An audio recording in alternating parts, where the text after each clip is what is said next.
Dock on left controller. There.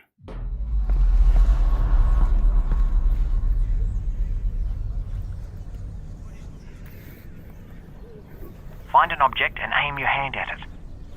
You're attached. Make a grip. Catch it. Boom. Yep. Great. Try again. You've got it. Just a little flick of the wrist. That's it. Yep. One more time. Perfect. We're done. Oh, wait. I almost forgot. Alyx, up here! You're gonna need a gun! Don't worry, it's unloaded. It's unloaded now! Oh, almost forgot. Guns need ammo. Here you go.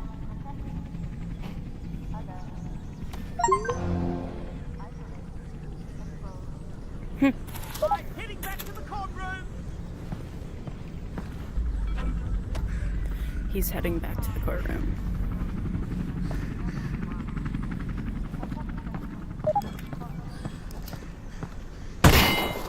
Oh, you took care of that lock then. Good. Great. Did have the key for it, but should have given you that. Oh. That's on me. All right, here we go. Next stop, Fairview Junction. Thanks, Russell. And good luck, Alyx. Goodbye. Gnome. Obviously, just to let you know, I am still here, though. I know. Gnome.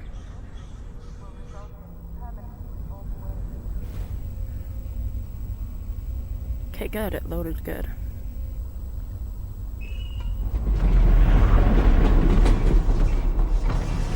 Oh, that's like... Hello, Alyx?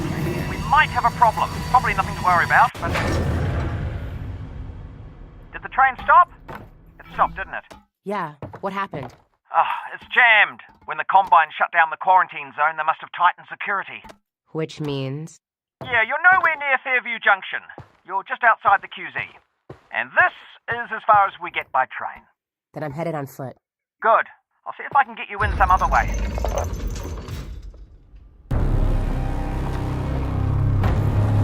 I got a dead zombie here. I'm not carrying this guy I thought the over. Combine sealed up the QZ. This one must have squirted out.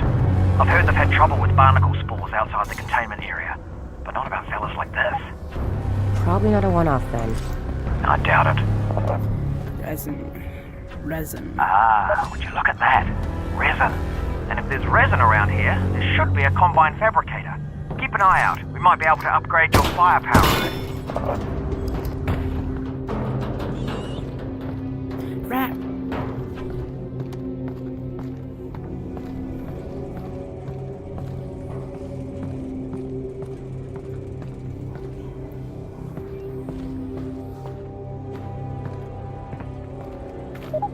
Huh. I think I can reroute this with my multi-tool. You what? It's a tool with multiple functions. Alyx, that thing's incredible. You need an incredible brand name. Something that really sells it. Who am I gonna sell it to? The Combine's not going to be here forever. You should be thinking about the future, Alyx. Well, how about I call it the Alyx? Ow. It's a little derivative of the Russells, but yeah, provisionally, sure. The Alyx. Yeah, the Alyx.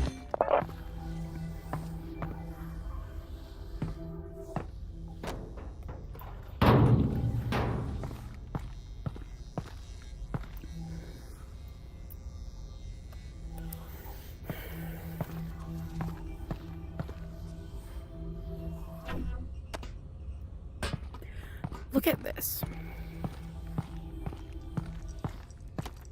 From our earliest experiments in VR, we realized how critical high-quality, high-density lighting was to conveying a sense of realism. In game development, any technology choice involves trade-offs between quality, runtime performance, and development time. For Half-Life Alyx, we chose a high-quality, high-performance light mapping solution, which required a significant amount of offline preprocessing. We performed the light map preprocessing using a render farm, which could take several hours for a single map at the highest quality. And we put a lot of effort into mitigating the cost of that high iteration time for designers on the team. Specifically, we implemented a real-time approximation to the final lighting result, which allowed designers to light scenes in real time with confidence that the high-performance light maps would match their intent. Most lights in Half-Life Alyx are baked into a single term that describes distance falloff and shadowing. allowing us to change the brightness and color of lights in real time at no cost. This encoding also allows us to apply shadows from dynamic props and characters without having to render any static geometry into shadow maps. Our light maps store look at directional that. information using the popular ambient highlight directional encoding, an improvement over Valve Zone radiosity normal mapping technique pioneered in Half-Life 2. This new light map encoding ensures that the bumpy surfaces can appear bumpy even when not under direct light. This blinking light source provides a good illustration of this technique, as you can perceive the surface detail 4. even during times the light source is off.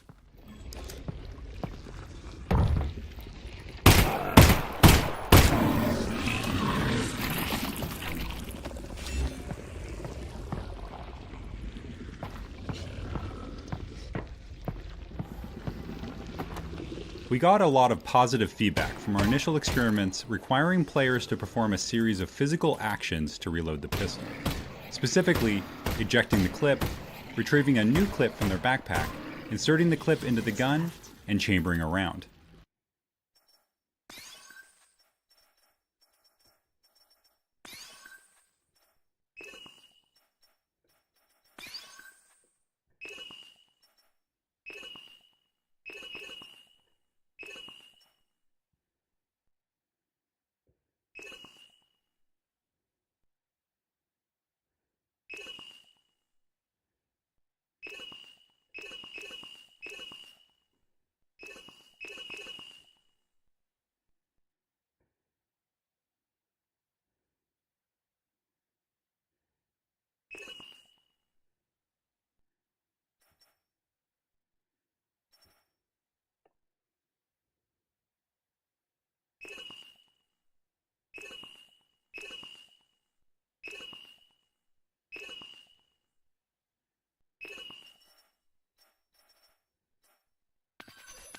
Players enjoyed learning and improving at this skill.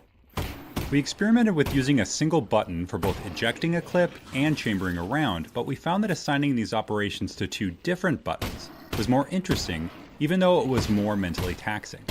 In fact, it was more interesting precisely because it was more mentally taxing, as players would frequently mix up the buttons under pressure. In the early stages of the game, players would be fumbling for clips, ejecting the clips when they meant to be chambering around, and generally making a mess. To those of us observing the playtest, this looked like things had gone horribly wrong, but players themselves consistently cited this as a high point of their playthroughs. Because of the physical nature of the reload, and the skill required, players blamed themselves and not the game for the mistakes made as they were learning the reloading sequence. In this area, we provide a number of static targets in the form of barnacles for players to shoot at their own pace, increasing the likelihood that they have at least a few reloads under their belt before moving on.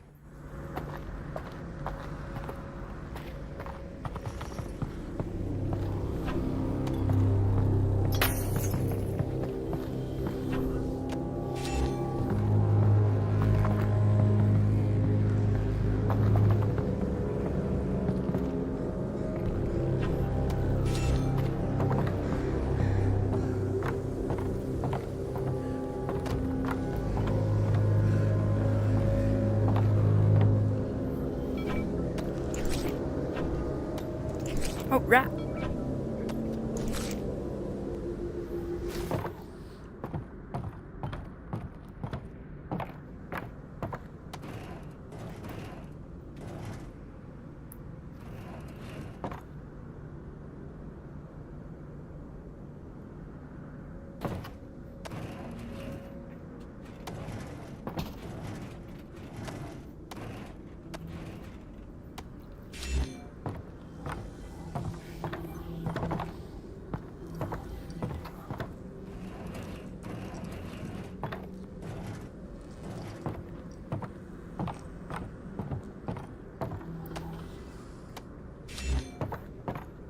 $14.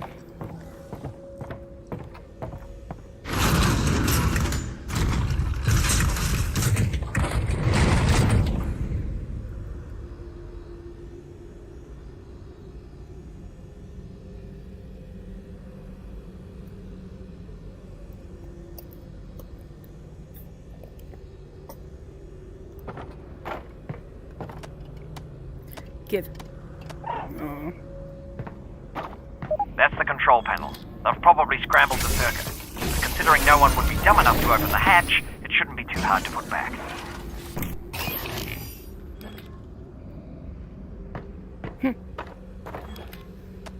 In prior Half-Life games, while playing as Gordon, the player saw Alyx use her multi-tool to hack into Combine security systems in order to unlock doors or perform other acts of sabotage.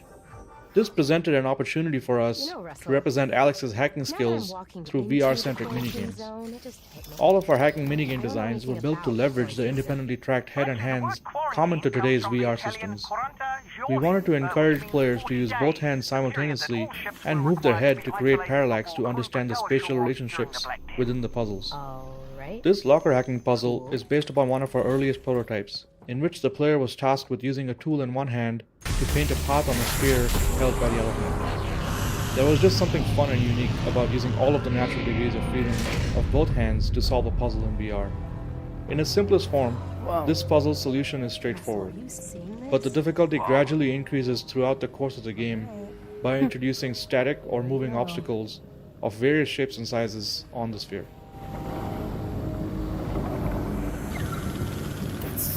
That is kind of unusual.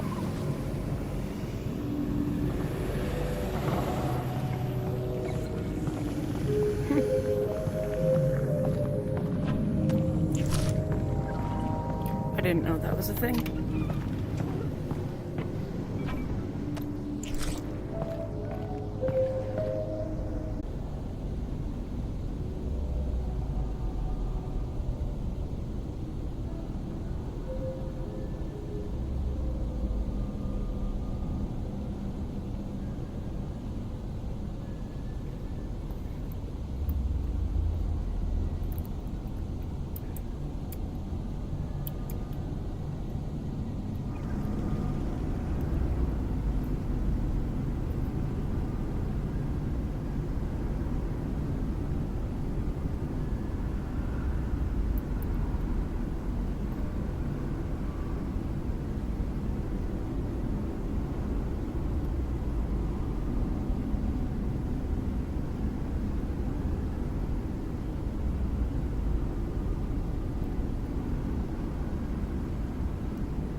Oh. That took a while. It was frozen.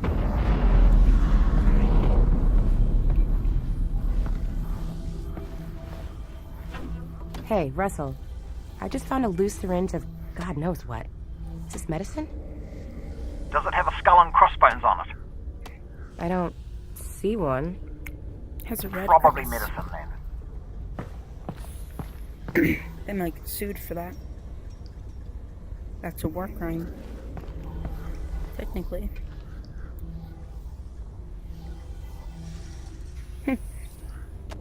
In our early prototypes, players could heal themselves by grabbing a Half-Life 2 health pack and pressing down on a controller button, which obviously wasn't a very interesting VR interaction. During the development of Half-Life alyx, the Counter-Strike team added health injectors into CSGO as part of the new Danger Zone game mode they were developing. When we saw this, we felt that an injector would work well as an intuitive healing item in VR as well. Players would press a button to arm the injector as a way of indicating their intent to use it. Zombie. This prevented unintentional use of the injector and gave us an opportunity to show... Yeah, that is the shortcut.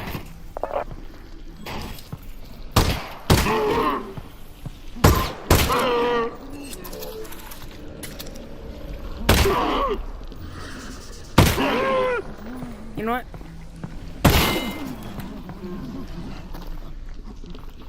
Go. Walk into your barnacle.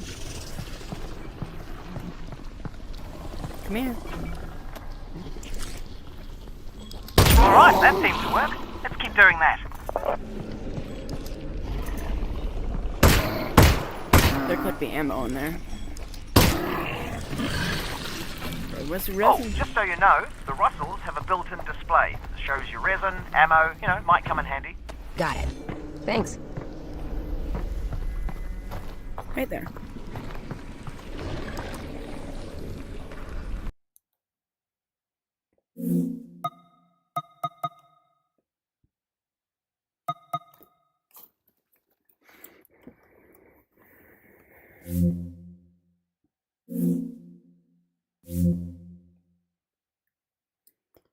No chat?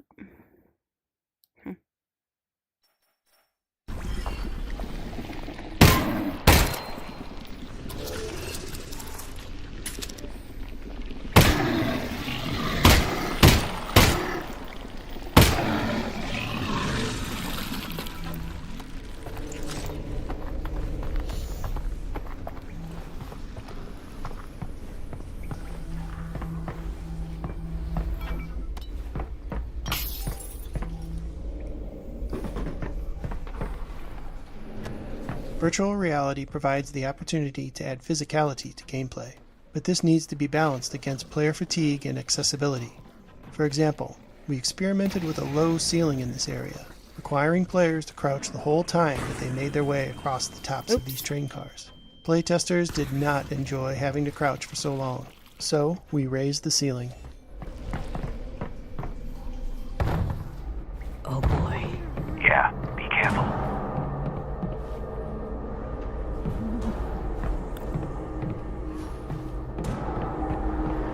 I don't like this music.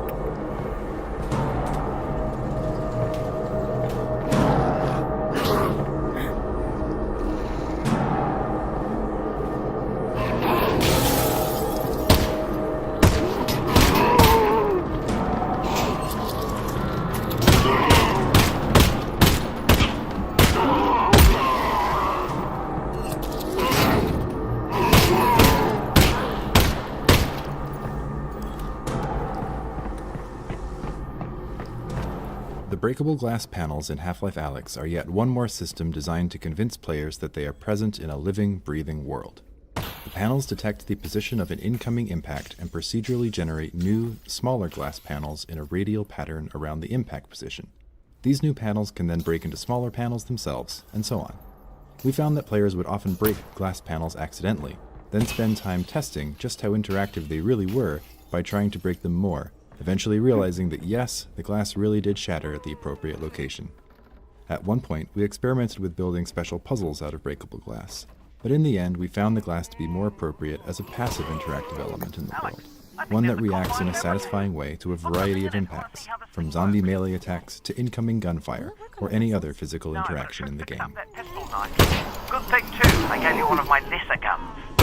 Thanks, Russell. Well, make it back. Tell you what, Russell. If I die, I owe you a gun. You You owe me a gun anyway. That wasn't a gift. That's my gun. Weapon upgrades are a new feature for the Half-Life franchise, and fictionally this mechanic paired well with Alyx's tinkering nature. We approached this design challenge first by thinking about what sort of upgrades could be meaningful and also provide additional value to players without removing established interactions.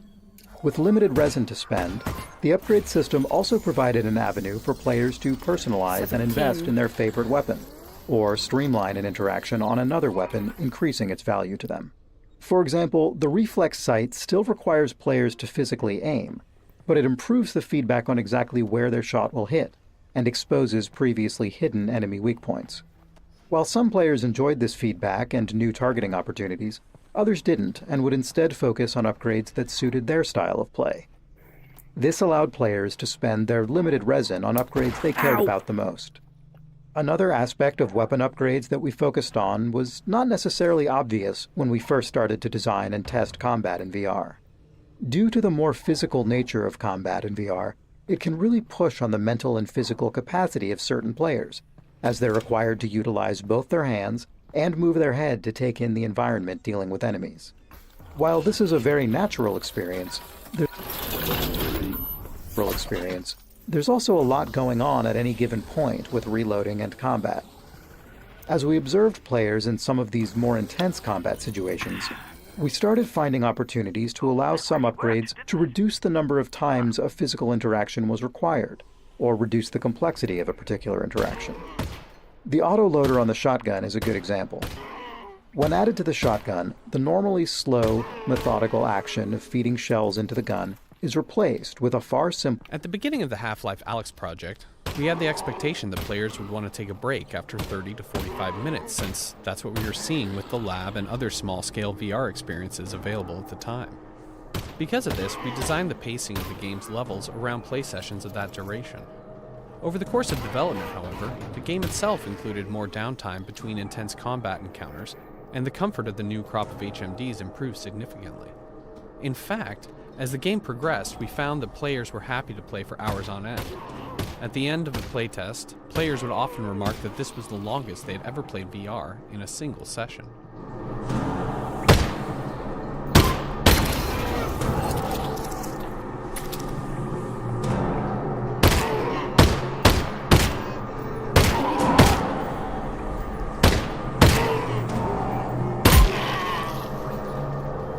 I am sharpshooter.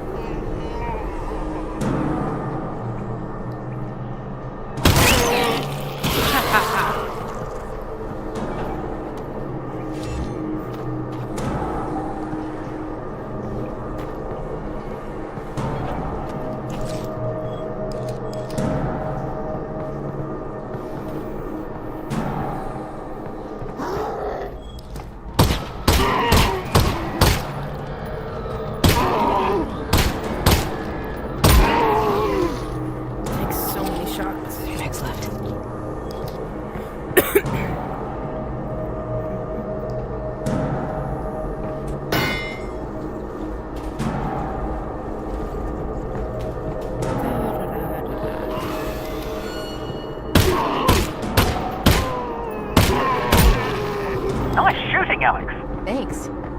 You know, for all your talk about what a lesser gun this is, this thing isn't half bad.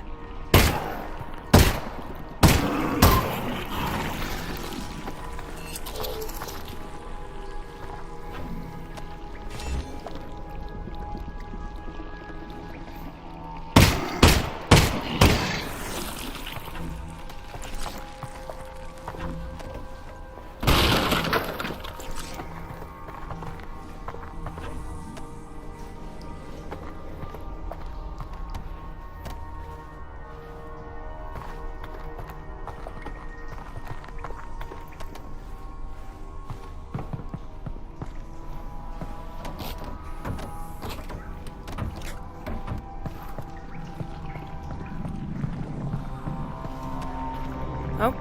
Head crab! I see it. Until this point in the game, players have only seen head crabs attached to the heads of zombies. This led playtesters familiar with head crabs from prior games to anticipate encountering them on their own. We decided to play up this anticipation by foreshadowing the first headcrab encounter with a headcrab that drops out of a vent before disappearing, as well as headcrab sounds in the environment, including a threatening headcrab sound coming from the partially boarded up doorway ahead. Probably only one of those.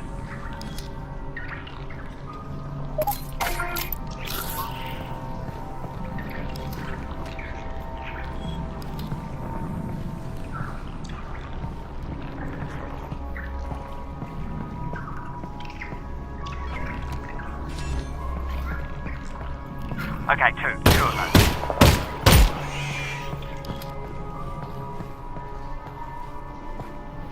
Aha! Look at this.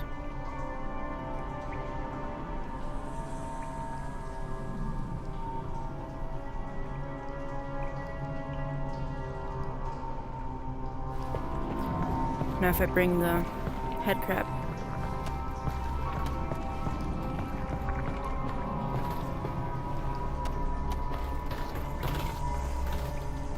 Look at that.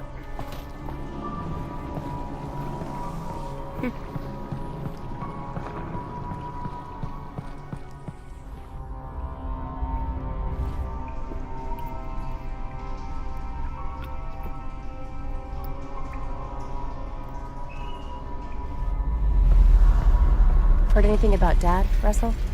No. Radio silence since he got on the train. Damn it. Well, the good news is he's probably fine. How do you know that? Because they're taking him to Nova Prospect to torture him. That's the torture place. So they're hardly going to torture him before they get there. So he's fine. Okay. Logically speaking. Ah!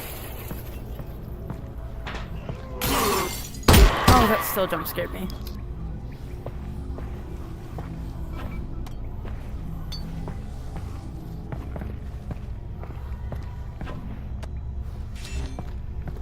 I don't know.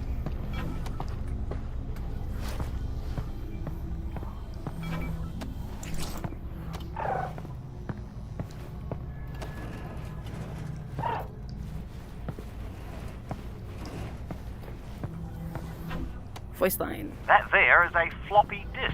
We used to store information on them, with magnets, if you can believe it. Huh. Specifically, 2 micrometers magnetic iron oxide, 3 micrometers barium ferrite, 1.2... Russell? How do you know all this? I'm reading it here on my computer. I downloaded the internet before the war.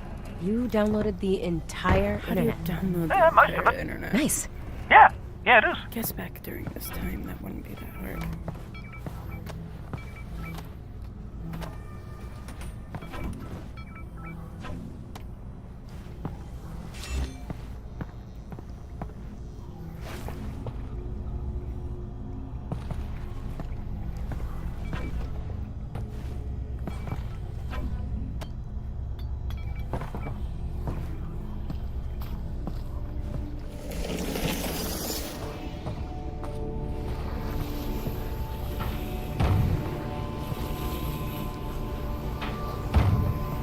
Russell, are you seeing this? Possibly. Are you seeing floating garbage?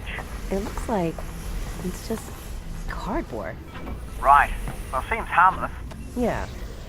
Weird, though.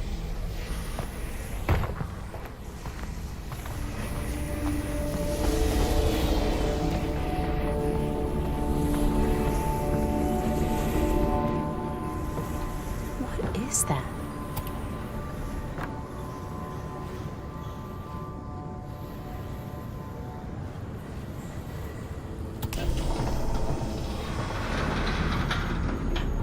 I'll just skip that puzzle.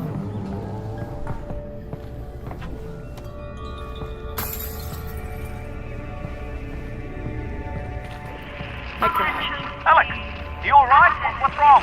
I'm fine, Russell. What's up? I'm losing your signal. Alex? Alex? If you can still hear me, keep heading in the same direction and try to get above ground. Russell? Russell? Crap. Whoa. This is weird. During our earliest attempts to raid Alyx, our instinct was to have her react to absolutely everything. But what we learned from playtesting was that Alyx reacting too much could actually be off-putting. Say a player is in a really tense, zombie-filled level, and they're having a great time, but suddenly Alyx is in their head, sounding angry, or frightened. or anxious. These alyx reactions were creating a disconnect between how the player was feeling and how the character they were role-playing as was feeling. So we took a lot of those out. The alyx reactions we left in tended to be the ones that were practically universal. Alyx's reaction here to the surreal entrance to the Vord hideout is a good example, where it was just so different from everything the player had seen up until then, and kind of takes you by surprise. We watched so many playtests where the player would see it and say, "Whoa, that's weird." So we had Alyx say the same thing a second later, almost like an echo. Scared. Haha. Scaredy cat. Uh-huh. Oh. So, what's a Vortigaunt doing here? Cooking. Right, but I mean in general. I have a brain injury. Oh, I'm sorry to... My brain is injured. That's terrible, Ow. and I hope... Look, I'm actually pretty busy looking for my father. Eli. For as long as we've been making choreographed scenes like this one, we found that there are two types of players. Those who become engrossed with the characters, and those who tinker with everything around them, paying little attention to the scene's action. To make these environments entertaining for the tinkerers, we usually add objects for them to find and play with. Since this scene is split into 2 rooms, we were able to add a large number of interactions to this first room for players to discover after the Vortigaunt has moved to the second room. Some interactive objects are pure physically driven toys, like the dangling headcrab corpses and the hanging pans. Others are animations triggered by the player's actions, like the way the caged headcrabs react to the player approaching or shooting them. One type of object on the table is a squeezable headcrab heart, which is a remnant from an older version of this scene where the player would revive a wounded Vortigaunt by squeezing nectar from these hearts. While that scene didn't work out, we found the experience too compelling and, well, too gross to completely cut from the game. I would help. Oh, I really would, but the Alyx Vance is honestly very busy saving her dad. You will not save him. He is dead. What? Or he will be. Is or will be? It is a matter of perspective. But Alyx Vance alone cannot prevent his fate. Look, thank you for everything, but I really have to go. And I'm sorry, but I really don't have time for riddles. No riddles. The Combine drilled here. I am severed from the vortessence. I am alone in my head. I'm sorry. Look, if I can, if I run across your friends, I will see what I can do. You have saved my kin. I haven't. Then you will.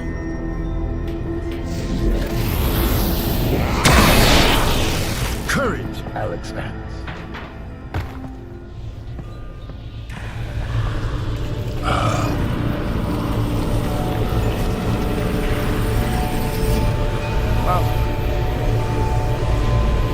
I will help the Alyx Vance. Look to the northern star. Why? For guidance. Okay, thanks. Are you done helping? I am not. Here. Sustenance. I'll eat it later. Thanks for the help. You will be welcome. Yummy.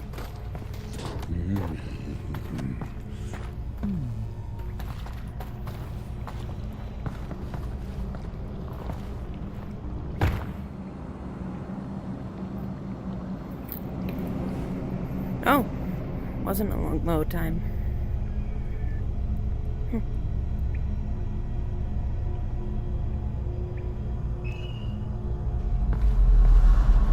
Alyx!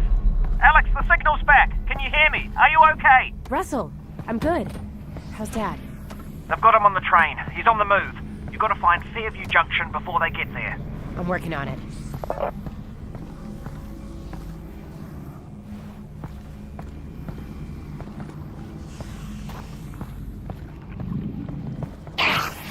Oh. So anything happened when you cut out? You're not gonna believe this, but I ran into a Vortigaunt. Vortigaunt? What was he doing down there? Hiding. I'm going to turn off developer commentary.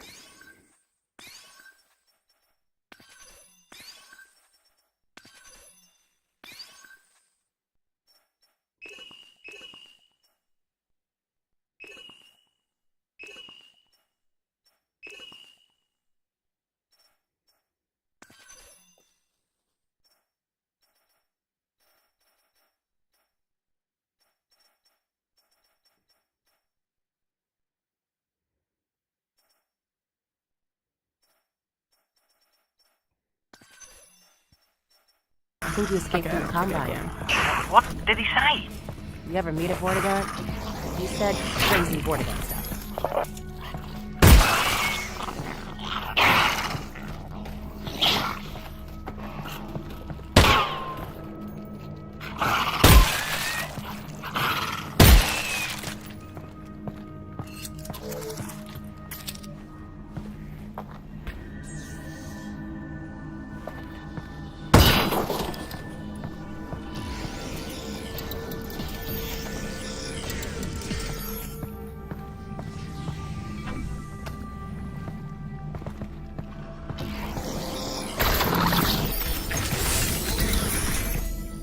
Oh, that Vortigaunt I met?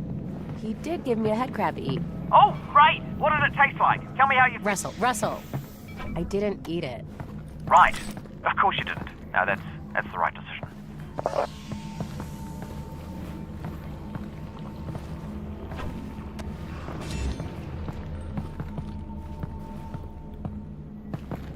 Shotgun. Oh, that zombie has a shotgun.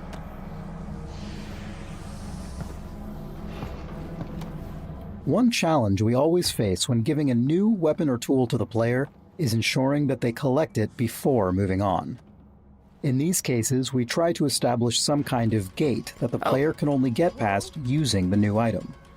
This can be especially tricky in cases where we are giving the player a new tool that doesn't fundamentally change their capabilities, as in the case of the shotgun, where almost everything that can be done with the shotgun can also be done with the pistol. In contrast, the pistol gate, where the player had to acquire the pistol before being able to shoot the lock off of the fence back at Russell's lab, was simple to design and execute. For this shotgun gate, we not only needed to ensure that the player collected the shotgun, but also that they learned how to load it before proceeding. We playtested a number of approaches to teaching the reload mechanics during combat, and repeatedly found that it didn't work. When faced with learning a new, complex task under duress, players would retreat back to using their pistol, which was a known quantity to them. We did it. I love this gun. Oh, out of ammo. Oh,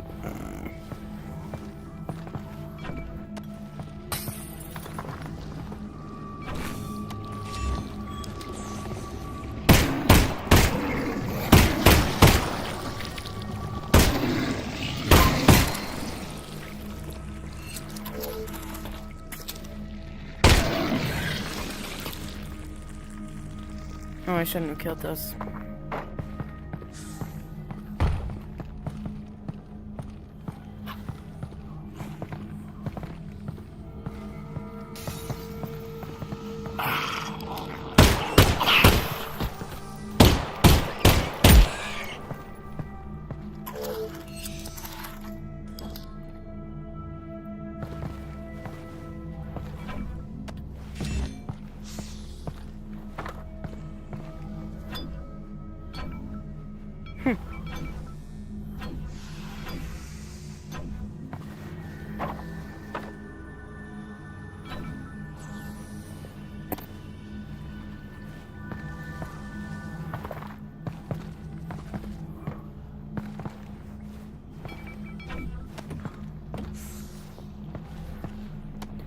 The visual design of the shotgun included a number of challenges. Shotguns in games are generally powerful, and we communicate that power with bulk. As a result, they're big and held in two hands. But our experiment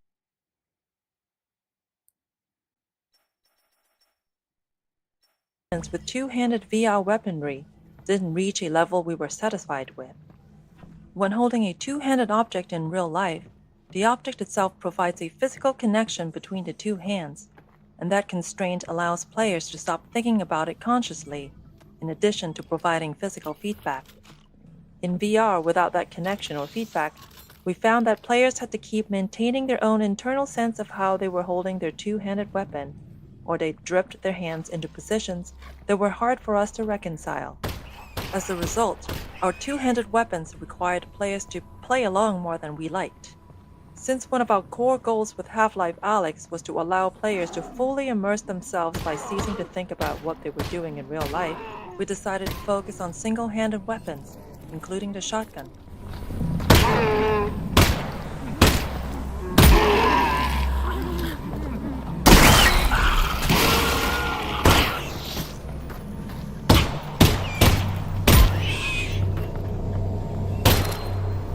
Three left.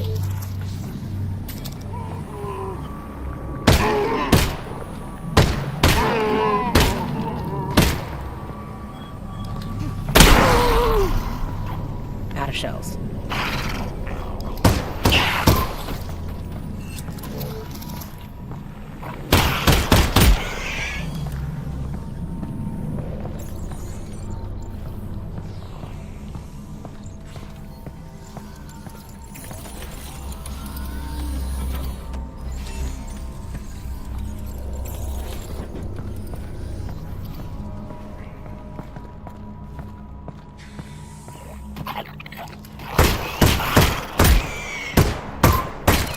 One left.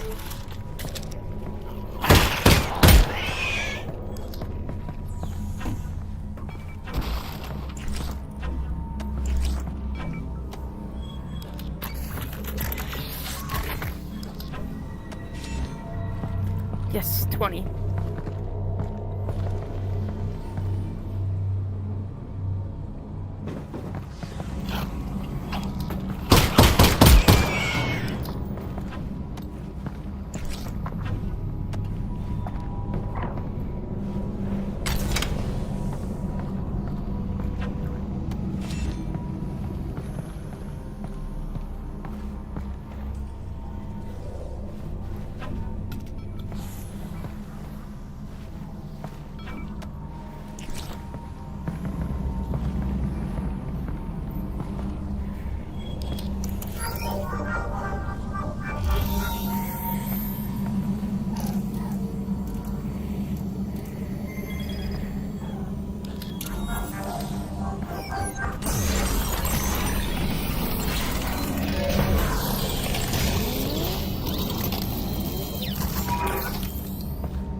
All I can get is the laser sight.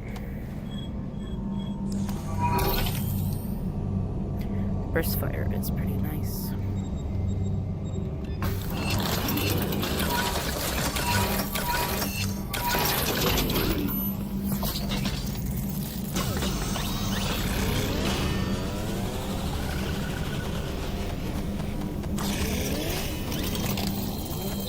Wow, my gun's looking pretty good. Russ, come on. At this point, it's kind of our gun.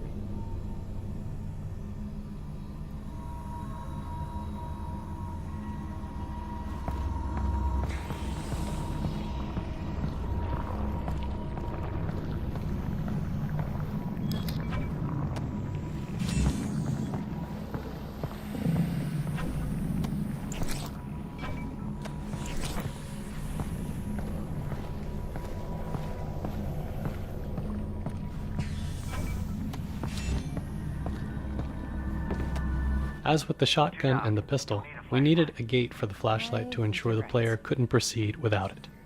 We tried a number of designs around the moment where the player collected the flashlight, but they all ended up being about the player picking up an object, and not specific to that object being a flashlight. Given that the flashlight's primary function is to provide light, we felt the gate needed to be an area of darkness. We also really wanted the player to be excited to get the flashlight, and that meant they had to experience darkness before collecting the flashlight. This turned out to be an interesting challenge, because we already had many poorly lit areas prior to this, and now we needed an area that was so dark that players would correctly interpret it as a gate. Our initial implementation was simply to ensure there were no lights within the hallway. Unfortunately, playtest... Like hacking and environmental puzzles, toner puzzles like this one are often used to relieve tension from combat and engage the player's mind in a refreshing way. This puzzle introduces a new junction type, which has 2 inputs and 2 outputs, as well as branching circuits. Functionally, it's just a simple airlock. Fair. Only one of the main combine gates can be powered on at a time, with an additional wrinkle that the smaller side gate on the return path must be powered down separately. In addition to providing a break between hectic combat encounters, this puzzle is a gameplay mechanic refresher, since it's been some time since the player has seen a toner puzzle, and the next ones start to ramp up in complexity.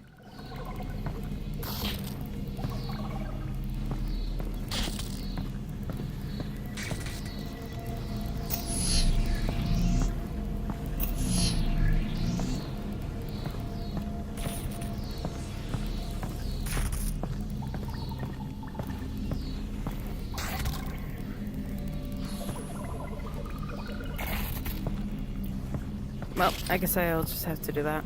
Oh, wait, no.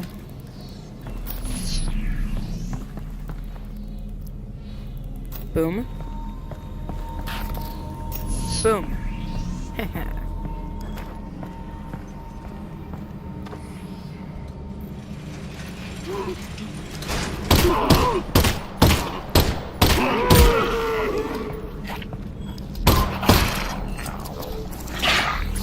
Ah! Oh, thank God. I'm okay. I'm okay. It was on your face and it was disgusting. Yeah, it was.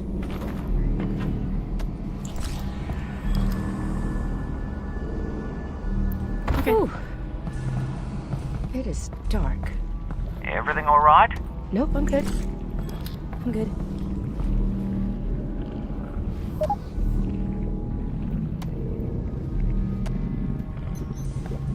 Oh, thank God.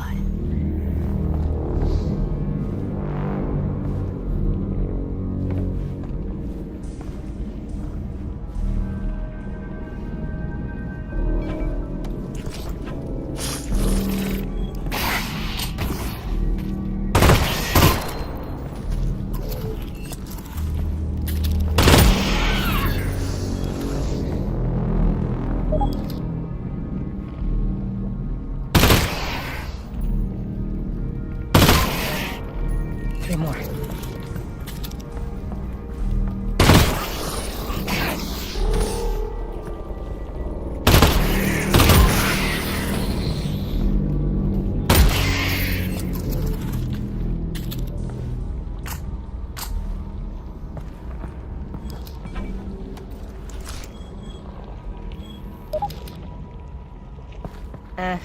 I don't have enough resin for any of this stuff. Oh, well, you know what they say about resin, Alyx. No, what do they say about resin, Russ? Look for more resin. Okay. I'll keep an eye out. Yeah, that's the one. Look for more resin. This is fine.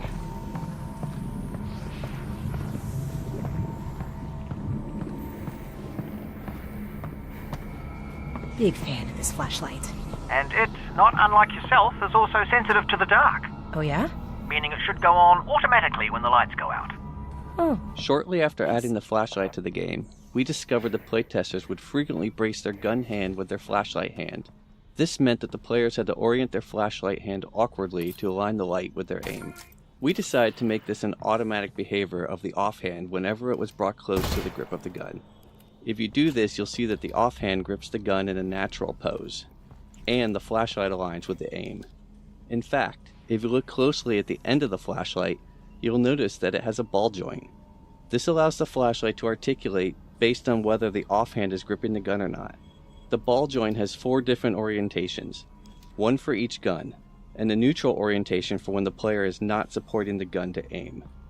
These 4 orientations ensure that the flashlight is always pointed in an ideal direction for the player. In one-handed mode, the flashlight attaches to the gun hand at an orientation that is ideal for all scenarios.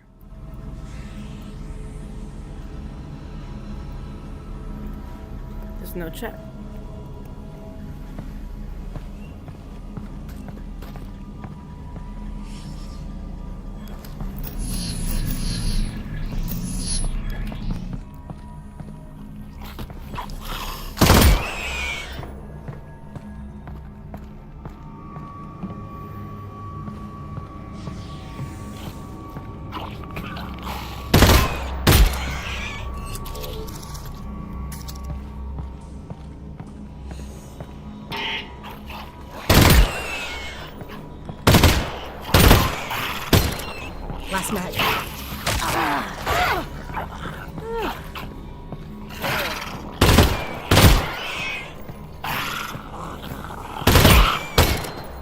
I'm out. Oh my.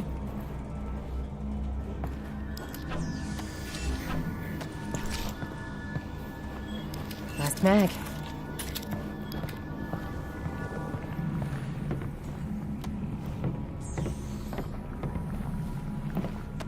As with the shotgun and the pistol, we needed a gate for the flashlight to ensure the player couldn't proceed without it.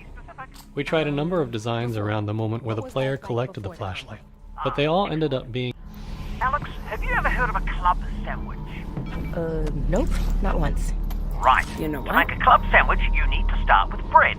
Not from a bread line.